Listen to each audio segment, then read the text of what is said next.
C'est parti, bonjour à tous, bienvenue au Vigilante Culture Club. C'est le premier podcast amateur fait par un passionné qui tourne autour de DC avec 100% spoiler. L'objectif de ces playlists est d'écouter cela en mode chill, notamment dans les transports où on promenade à la fois pour les débutants et pour les initiés. Si les vidéos vous plaisent, je ferai des vidéos avant et après chaque sortie de contenu DC afin d'étoffer la playlist. Cette vidéo, elle est dédiée à la nouvelle série live action DC, The Penguin. Alors, en première partie, nous allons parler de mon avis général. En note de la série, je mettrai la note de 9 sur 10. On note donc d'excellents résultats dans les sites de notation des films et des séries.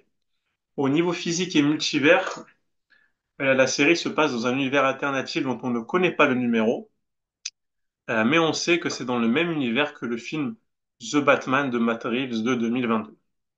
Au niveau cinématographique, c'est une série qui est très réaliste, à la fois dans les personnages et dans les lieux.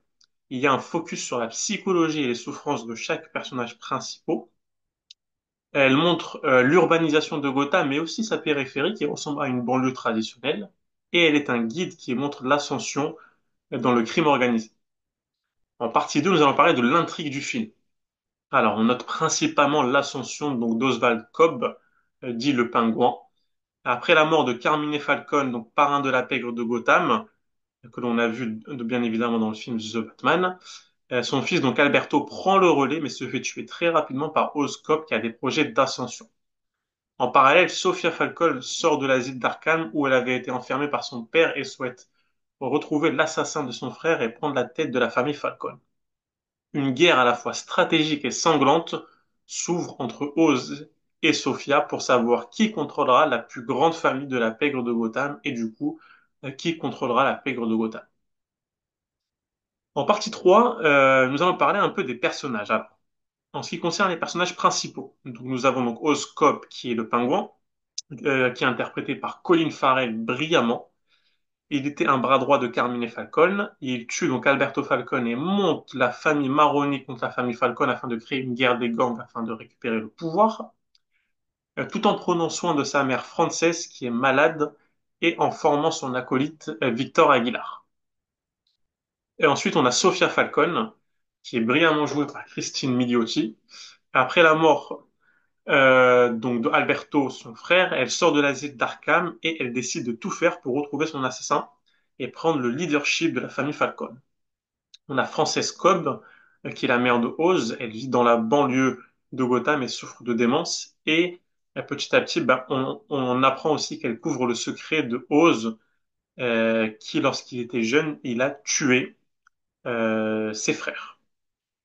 On a ensuite donc Victor Aguilar. C'est un jeune voleur qui souffre de bégaiement ayant perdu sa famille et sa maison des suites de l'attentat de l'homme mystère vu dans The Batman. Il va devenir malgré lui l'acolyte de Oz et son environnement va le transformer. Il va laisser passer la chance d'être avec sa copine.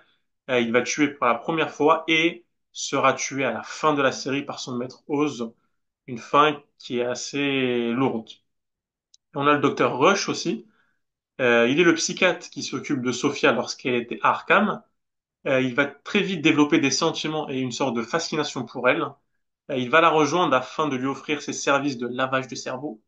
Et des indices dans la série nous montrent qu'il pourrait devenir Scarecrow, dit donc l'épouvantail. Et on a aussi donc Salvatore Maroni, qui est le chef de la famille Maroni. Il est en prison donc tout au long de la série, mais lorsque Oz va tuer sa femme et son fils, il sort de prison et fait alliance avec Sophia afin de tuer Oz. Et après un combat contre Oz, il succombe d'un malaise cardiaque. Et on a donc Alberto Falcone, qui est le frère de Sofia, qui souffre d'une addiction aux drogues et qui est très vite assassiné dans les premiers pas de la série par Oz. Ce qui est bien dans cette série, c'est qu'on a aussi pas mal de personnages secondaires qui ont leur importance. Donc je vais les citer donc assez rapidement. Donc on a donc Carmine Falcone. Donc bien qu'il soit mort dans The Batman, il est montré dans la série sur plusieurs scènes de flashback. Il est dépeint comme violent envers les femmes et prêt à sacrifier même des membres de sa famille. Et il est joué par un acteur différent de son apparition dans The Batman. Ensuite, on a donc plusieurs personnes de la famille Falcone. On a le cousin donc Johnny Vitti, on a Milos, on a le frère de Carmine Falcone donc qui va prendre sa succession, donc qui est Luca. Et on a la cousine de Sofia et on a la nièce de Sofia. Donc toutes ces personnes vont mourir des mains de Sofia Falcone, sauf sa nièce qui sera sauvée. Et on a ensuite les autres familles de la pègre de Gotham, donc parce qu'on apprend qu'à Gotham, il y a plusieurs familles mafieuses. Moi, les principales que j'ai retenues, c'est la famille qui est liée donc à la Triade, qui est une organisation criminelle chinoise, il me semble, et une famille qui est dirigée par des Irlandais. On a ensuite donc les frères Dawes qui sont vus lors des scènes de flashback et de souvenirs, qui s'appellent Jack et Benny. Et on a ensuite donc un mafieux qui s'appelle Rex, qui est un ancien mafieux qui a inspiré Oz lorsqu'il était jeune.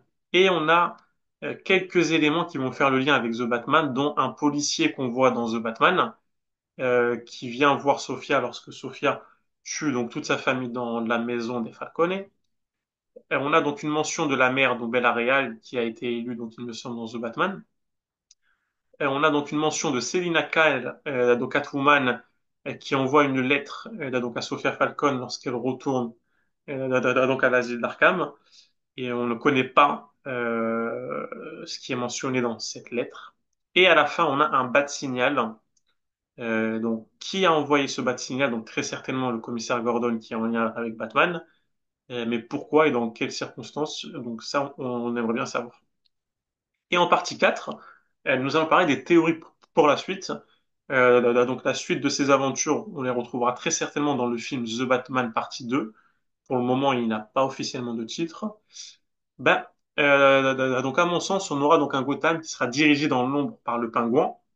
Et je pense que nous allons donc retrouver Oz qui dirigera Gotham grâce à son trafic de drogue qui s'appelle le Paradis, mais aussi en ayant de l'influence dans l'administration publique contre la mère donc Bella Real, parce qu'on voit donc à la fin de la série, donc il essaie de rentrer dans l'administration publique par le biais d'une personne.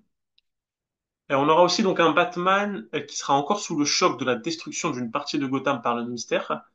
Plusieurs rumeurs évoquent que nous retrouvons donc un Batman qui est encore traumatisé par les événements vus dans The Batman. Et donc il y a aussi donc plusieurs rumeurs qui parlent d'une nouvelle menace contre Gotham qui serait donc l'apparition de la Cour des Hiboux.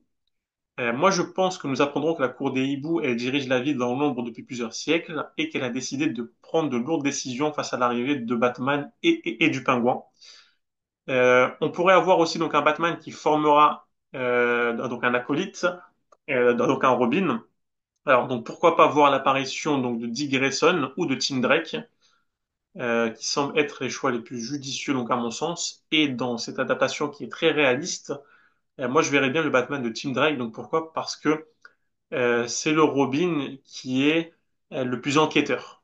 Donc alors que Dick Grayson donc est un Robin qui a donc un leadership et qui forme aussi les Teen Titans derrière. Donc voilà, donc on va voir donc quel Robin apparaîtra si un Robin apparaît. Ensuite, on a donc Sophia Falcone, donc qui s'appelle aussi Sophia donc Gigante, qui est le nom de famille de sa mère. Et moi, je la verrais bien donc s'évader donc de l'asile d'Arkham par le biais de l'aide de sa demi-sœur qui est Selina Kyle. Et pourquoi pas que toutes deux, qui ont été donc un peu trahies par des hommes, elles pourraient donc décider de les traquer et de les faire souffrir. Donc je les vois bien monter donc une espèce d'équipe qui traquerait des criminels en les tuant, donc à la différence de ce que fait donc le Batman qui les traque en les mettant face à la justice.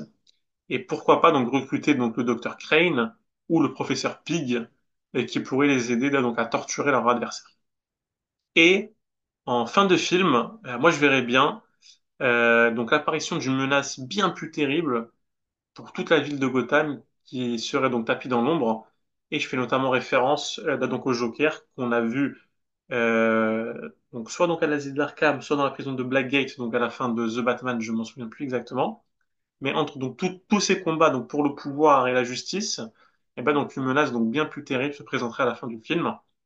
Et pourquoi pas qu'après des manipulations séculaires de la cour des hiboux qui seraient rendues publiques, mais aussi que le public donc connaîtrait le vrai visage de Oscob, qui est un mafieux, qui est un trafiquant de drogue, et que les crimes de Selina Kyle et de Sofia soient montrés donc à la population, et ben ça permettrait donc au Joker donc d'apparaître afin de créer des émeutes et un climat de défiance envers les représentants, les mafieux et autres justiciers. Donc n'hésitez pas à me poser des questions en commentaire. Merci pour les pouces bleus et abonnez-vous pour ne rater aucun numéro du podcast. Merci à vous.